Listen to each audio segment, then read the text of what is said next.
The following are some lines from a poem by Faiz Ahmad Faiz. मताए लौह ओ कलम छिन गई तो क्या गम है। मताए लौह ओ कलम छिन गई तो क्या गम है कि खूने दिल में डुबो ली हैं उंगलियां मैंने। ज़बां पे मोहर लगी है तो क्या की रख दी है। ज़बां पे मोहर लगी है तो क्या की रख दी है। हर एक हल्का जंजीर में ज़बां मैंने। What's it to me if my wealth of tablet and pen were taken away? When I have dipped my fingers into the heart's blood, what's it to me if a seal has been placed on my tongue? When I have put a tongue in every link of my chain. Now that we've introduced what prison literature is and some of the recurrent themes found within it, we shall now explore the law on this subject. What makes writing letters possible in the first place? After all, we are law students and we just had to cover this. And thanks to our beloved Dr. Prasananchu, we also have the creative liberty to do so. First, we must understand what is meant by a right to write. Rights can be understood positively or negatively. A negative right is one where no one can interfere with you doing a thing or stop you from doing a thing. For example, the negative right to speech would be in that no one can stop you from speaking. However, the state does not have an obligation to make sure that you have the tools to exercise this right. Whereas on the other hand, a positive right places an obligation on the state to give you the resources to exercise the right that you have. An example of a positive right is the right to equality. And the way we see that play out through reservations, the state has a responsibility to bring people to the same level and has a positive obligation to ensure that this equality exists. So a negative right to write would mean that no one in prison can interfere with you writing. And a positive right to write would mean that the writing material and the other, like the writing material, pen, paper, whatever that you need, is provided to you for writing. In most Indian states, prisoners hold both a negative and a positive right to write. So let's look at what the current status is with regard to writing in prison legally. Pulkit, can you just go ahead with that? Yes, sure. Thank you, Nadia. So, first of all, we should look at the international rules that set standards for how prisoners are to be dealt with in prison. A fairly recent set of rules are the Nelson Mandela rules, which are adopted by a UN resolution in the year 2015. These are standard minimum rules for treatment of prisoners. Rule 58 of which recognizes that facilities should be made available for prisoners to write to families and friends under necessary supervision. However, for writing other than letters, there is a lack of recognition of availability of writing material, which is the positive aspect of right to write that Nadia was talking about. With reference to writing material, it's only written that untried prisoners shall be allowed to procure writing material. No similar provision is there regarding convicted prisoners.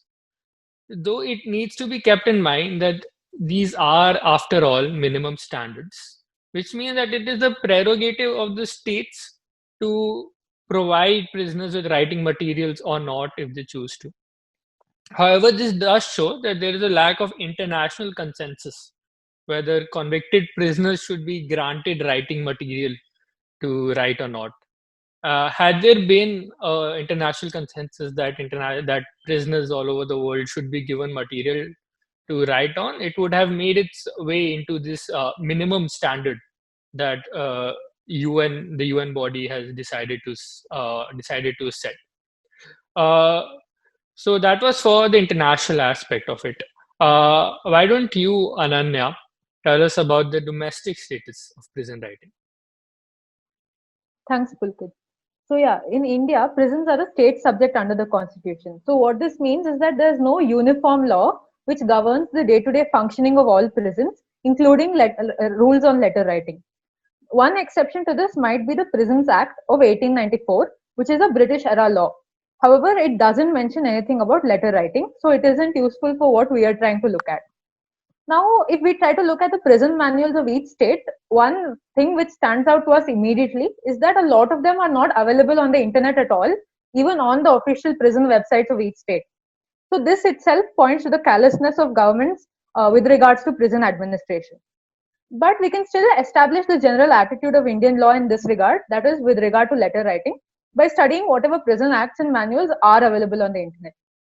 For example, the Maharashtra Prison Manual of 1979 lays down that class 1 convicts may write 4 letters, 2 on the government cost and 2 on their own cost. However, while class 2 convicts might write only 1 letter each. So what this means is that there's some sort of a divide even within that. So there's some unequal power structure which is retained by this manual even in the act of just sending letters to one's family or friends. So this links back to what we talked in the previous episode about there being a divide among prisoners with respect to the crimes they have committed, on the basis of which this class 1 and class 2 emerges. Also, these letters can be scrutinized by the superintendent and sent only to friends and family. And also this facility may be revoked by the superintendent at any time. And this is contingent upon something which is vaguely described as good behavior or good conduct. So this leads to the question, is the freedom to write letters really a right under the law, or is it considered a privilege? Ayan, can you talk about this? Sure, Ananya. So I believe that to answer this, we must first look at the Constitution of India itself. Now, Article 19(1)(a) grants every citizen the right to free speech. And this right, of course, includes prisoners as well, because they're still citizens of India. Now, this article can only be restricted in the interest of the sovereignty and integrity of India, security of the state, friendly relations with foreign states, public order, decency, morality. Moreover, it's also recognized, as the Supreme Court held in Independently Creative Private Limited versus Government of West Bengal, that this article imposes both negative and positive obligations on the state to ensure that the right is exercised.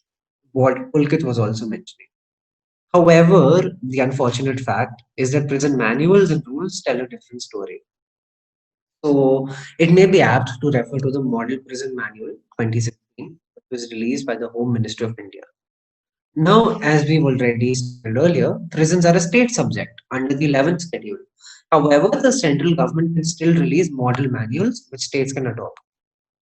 So this manual is considered by the central government as a model manual, and certain states such as Meghalaya and Mizoram have also adopted it. Now, chapter 8 of this model manual talks about the facility of writing letters in prison. On the very same page, the next heading is "It is considered for good conduct," meaning that writing letters at least is recognized as a privilege. The superintendent can withdraw the facility of writing anytime, citing bad conduct. On top of that, it limits not only whether one can write, but also what one can write and to whom one can write. So the content of letters are restricted to quote unquote private matters. And the superintendent is also granted a power to withhold letters for a variety of vague, unspecified reasons, which you were talking about, Ananya. These are objectionable content, discipline, correspondence with what the law says are undesirable persons, and so on. So we can see how vaguely defined these words are. And what is even more disturbing is that all of this requires the subjective satisfaction of the superintendent. There's no objective criteria that we can see as to what is objectionable and who are undesired persons or undesirable persons and so on. This leaves a really wide scope for corruption and abuse of power. So I think it's evident that the negative obligation of the state to not interfere is very clearly not complied with due to the restrictions on what one can write and the overwhelming power of censoring which we've given to the superintendent.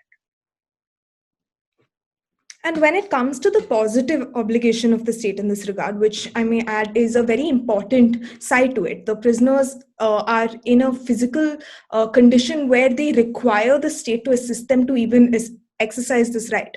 And so accordingly, the prisoners should be provided with writing material and other facilities like the postal material and things like that to be able to even exercise this right. And the model prison manual does not recognize this. In part, it does. It says that a reasonable quantity of postcards should be made available to prisoners to write letters, and that these will even be sent at the state's expense. Also, with respect to other writing materials such as exercise booklets, the manual says that prisoners shall be allowed to purchase writing material. But if we go to the various state prison manuals, which is in the end what is binding on the state and what actually plays out in these prisons, it's a different story. For example, The Sikkim prison manual makes no provision for obtaining writing material, and the jail manual followed in Tripura only allows certain divisions of prisoners to obtain writing material and not all classes of prisoners. A sentiment reflected in many other prison manuals as well. In this way, the positive obligations are not complied with in many states. So we can clearly see how the statutes have characterized letter writing as a privilege which can be snatched away from a convict at any time and snatched away from a particular class of convicts as well. And for any reason at all, since these categories are so vague, the superintendent is such a powerful and imposing figure. It becomes a very arbitrary exercise to even exercise these rights. It's somewhat heartening, however, to see that even these manuals make exceptions. These manuals recognize that sometimes in certain urgent and serious situations, such as a severe illness or death in a family, or for procuring bail or managing one's affairs or property, that in these situations, granting this privilege is necessary. It's also good to see that courts have started to become more liberal in their approach and have upheld letter writing as a right, although this has happened with its own limitations. I think if Pulkit could take us through the court stance on this. Yes, sure, Nadia, I'd be happy to. So, starting with the case law, the first case we see is a 1966 case, state of Maharashtra versus Prabhakar. The prisoner was simply seeking directions from the court to send his book, which he had written on quantum physics, of all things, inside a prison, for publishing. The court held that the act of the prison authorities, that is, holding back the publication of the book on grounds of security of all things, that also when it comes to a book on quantum physics, was illegal. The court also held that each prisoner also enjoys the protection of Article 21 of the Constitution, which we talked about earlier also with respect to Article 19 being applied on all citizens. Article 21 is a bit more liberal on that front since it applies to all people, even if they're not citizens. 15 years later to this case, we have another case, which is a 1981 case of Francis Corali versus Delhi administration. The judges said that the word life, as present in Article 21, which stops the state from putting restraints on life and liberty without due process of the law, includes facilities for writing, reading, expressing oneself in diverse forms. These two judgments together mean that prisoners, because of being protected under Article 21 and Article 19(1)(a), do enjoy their right to write. Therefore, it's a right, not a privilege. And once you think about it, it's sort of commonsensical. Because just because someone's a prisoner, they don't stop being a citizen of India or being a person. And these rights are applicable to citizens of India and people in general. Now, another case which is very relevant and should be talked about is a 1987 case of Madhukar Bhagwan versus the state of Maharashtra.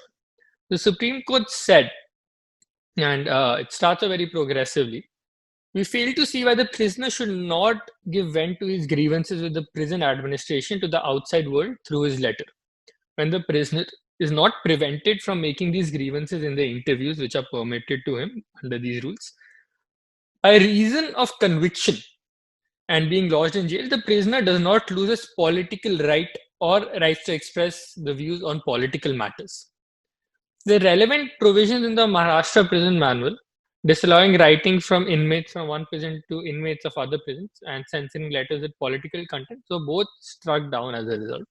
Though it's very pertinent to point out here that if you still go by several prison manuals, they disallow political comments to be made during interviews or political content in letters. The court cited the restrictions on letter writing as unwarranted, unjust, and unreasonable, and thus to be found in violation of the Constitution. The court also granted it a right to the prisoner to send letters or address a petition containing grievances to the authorities through the superintendent. An interesting development here actually is now if you look at prison manuals, some prison manuals have provisions which say that if a letter is for grievance redressal to a superior authority, it cannot be censored. It can the prison administration can still go through the rules, but they cannot censor it. And Nadia talked about limitation, that this has been with its own limitations. Now, on the face of it, these judgments seem very progressive and like making it a right and all. The real limitation is that the court's writ only goes so far. The court cannot have a constant surveillance on the actual prison system and see whether these rights are being followed or not, right? Because it's only the Maharashtra prison manual, these sections have been held to be unconstitutional. Other prison manuals, restriction political talk is still there, right? And of course, if let's say I am a superintendent and I have the right to censor letters, and I read a letter that says that the prison administration is brutalizing me, right? Why would I, as a superintendent, not simply censor that? There's a lack of surveillance on a superintendent's right to find what is objectionable, and therefore there's this wide discretion that still exists. So sure, on paper, by these case laws, one may say, "Oh, we have such great rights and we're so liberal and all." But it's the actual application that matters, and I believe that is somewhere that we are lacking in. Now that we've dealt with the legal side of things, it's pertinent to ask why one would want to even write from prison. There are several reasons.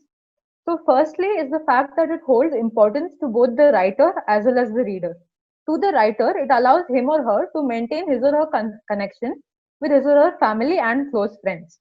So, such writing is a support in troubling times, which can help people get through the entire experience of having to stay in a prison for so many years. If one sees the content of various prison letters from all over the world, it often involves the prisoner asking about the everyday details of the other person and how the outside world is in general. So, this helps maintain a connection with the continuity of the outside world, which may be otherwise lost in the timeless prison walls. As Brayton Breitenbach, who was sentenced to 9 years of imprisonment with hard labor as a political prisoner in South Africa, notes, "How could I be with my people at Christmas? I put myself in a letter." He goes on to say to his family and close friends, "As your letter opens, there's an unfolding of sky, of word from outside, and of memory." The next reason why somebody would want to write from prison is that when one goes to prison, there are several legal proceedings which are going on against that person, which may be regarding bankruptcy, filing for bail, and so on. The facility of letter writing allows the prisoner to be in constant contact with his or her legal advisor so that the case may be fought justly and fully without compromising justice. For example, in the case of bankruptcy, deciding which assets to sell and which to retain, making sure that the lawyer knows all the making sure that the lawyer knows all the material details while applying for bail. Another important facet is that it allows the writer to take control, if only momentarily. So in a prison, everything that one does is decided by somebody else, such as their waking hours, the hours where they're allowed to go out, the hours where in which they're given food, so on and so forth. So what this means is that there's a lack of agency in what the prisoner does, even in such mundane day-to-day activities which need not necessarily be controlled by somebody else. Writing can help reverse that. As stated in our previous episode, writing is dissociative. It allows one to detach oneself from the apparatus of punishment by associating oneself with a larger group. That is their community outside, if they're political prisoners, the movements of which they're a part of, their family, and so on and so forth. So when a prison writer writes, he or she is able to reverse the apparatus of surveillance from inside the prison, from which she judges the judge and writes about the conditions inside the prison. So the cell becomes a privileged seat of judgment, and therefore it returns the agency of the writer to himself or herself, and they have a sense of control over their acts. Ayan, would you like to talk about this further?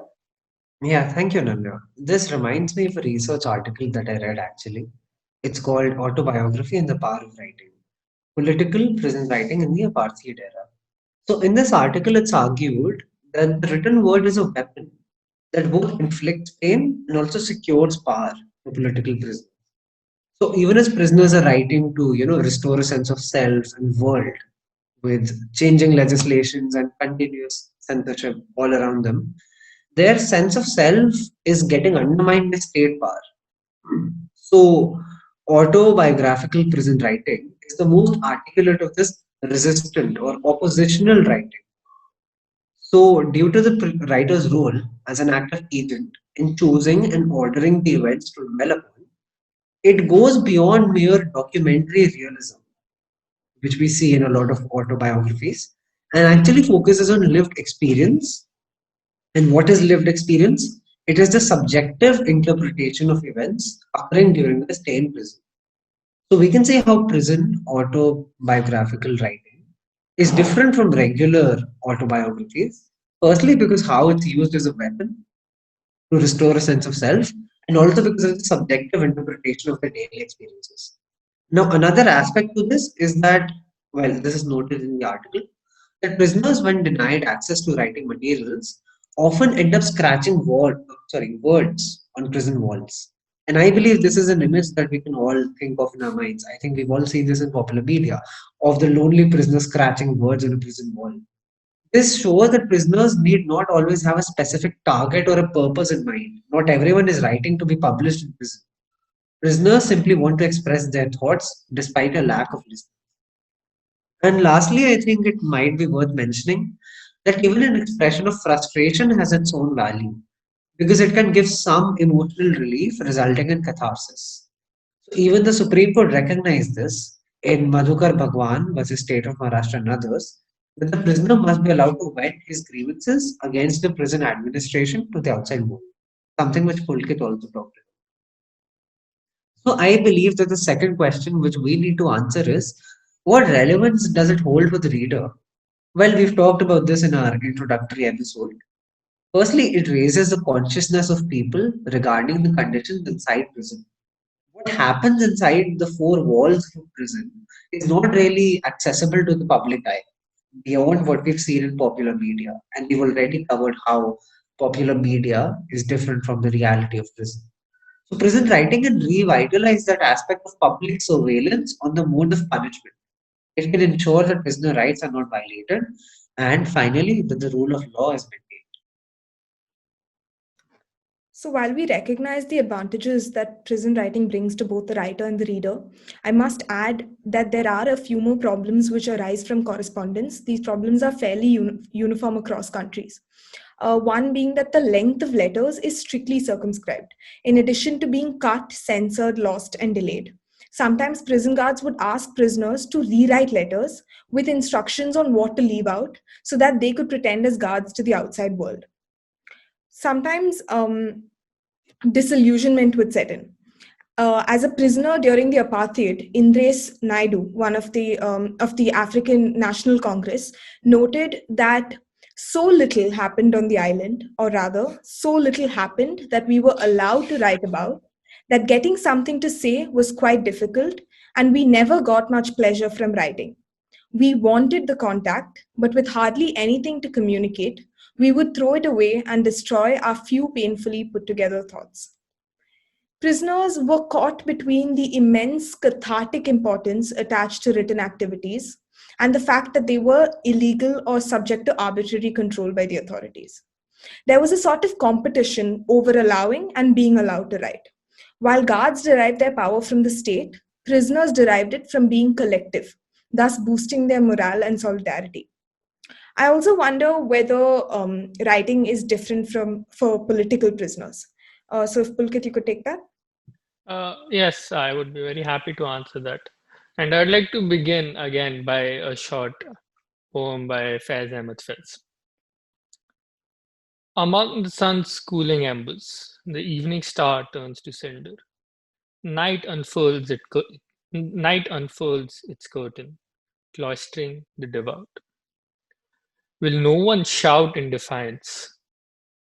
Nearly a lifetime has passed since heaven ordered the caravan of day and night driven out, to quell memories of friends and shared wine.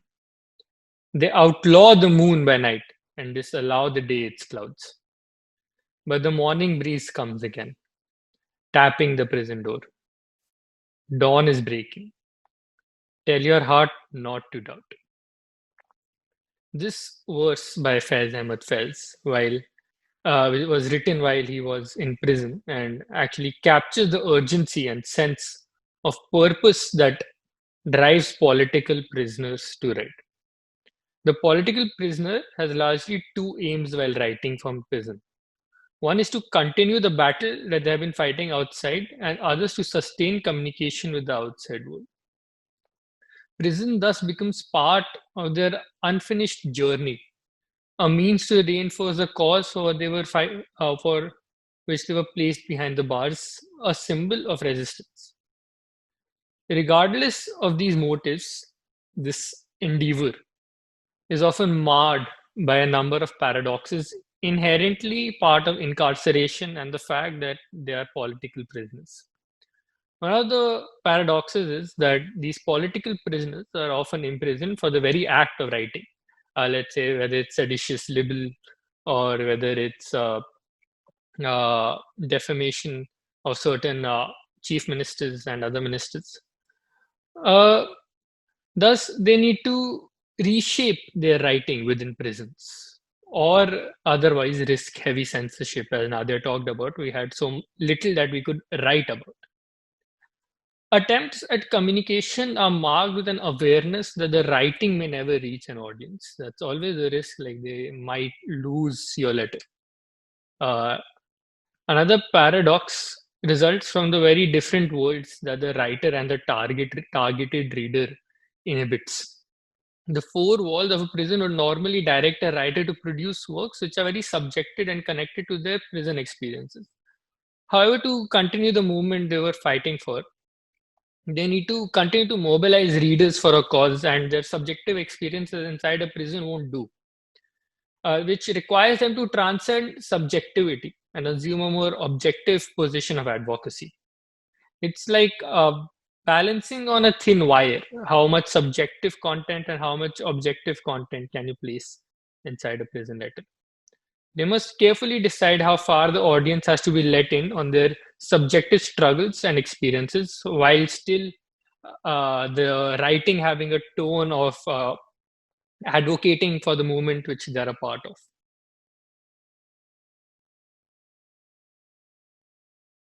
So these paradoxes which Pulkit talked about, they cause the political prisoner to be characterized as an anti-hero, which is a position free from the limitations of traditional victor-martyr narrative, which are tied to heroes or protagonists.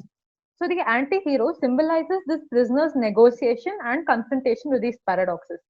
Their writing becomes an attempt to document how they maneuvered and attempted to defeat the system, yet knowing full well that the system is never fully defeated. So political writing from within prisons also frequently comments on the cruelty of the system. However, care is taken not to succumb to inaction and self-pity. So there's a constant balance that must be maintained between transparent, honest writing and the higher cause that this writing seeks to achieve. Foucault has also written about the power of writing. So he talks about the power of writing within a network of writing which comprises several prisoners across prisons. He notes that it is for two reasons: to objectify and to subjectify. So, for example, the South African state during the apartheid tried its level best to isolate, discredit, destroy, and basically rewrite everything in order to suit its political ends. Due to this, the prisoner described, like if we describe the prisoner in terms of his rights and privileges, what he's able to do, he became unrecognizable because the black community found its members being indiscriminately imprisoned just for being black rather than for any of their individual activities, which may or may not even be criminal in the true sense of the word. So what happens is that, and along with this, prison writing rules were always in a state of flux. They kept getting changed with numerous, amendments to the laws and so on and so forth. So due to all this, as researcher Paul Greedy notes, the function of political prison writing by these black prisoners who were imprisoned due to apartheid and the civil rights movement was to objectify and subjectify, that is to classify what was real and objective, and also classify what was experienced by them, that is their subjective interpretation, as Ayan talked about. And apart from this, disregard untruths, and this was part of their larger political motive in their fight for truth and justice and disregarding untruth. Thank you, Ananya. So, well, that brings us to the end of our third episode. I'll just make a short conclusion of what we covered in this episode, which was sprinkled with poems from the great Faiz Ahmad Faiz. Well, firstly, we talked about how the right to write has two aspects, and there's a dichotomy between the positive right and the negative right. Then we turned rights into obligations, talking about how there's a positive obligation and a negative obligation, which is upon the state. We covered this through the statutes, which we find, which are basically the state-wise prison manuals, and also the case laws which have been developed by the Supreme Court over the years. This led us to question whether the right to write is a right or a privilege within India. And I think we've sufficiently concluded that the courts have recognized this as an inalienable right. After this, we talked about how writing is important for the prisoner, how it's important for the reader, and how it's doubly, triply, or quadruply more important for political prisoners. So that was essentially what we talked about in this episode. Thank you for listening and stay tuned for the next one.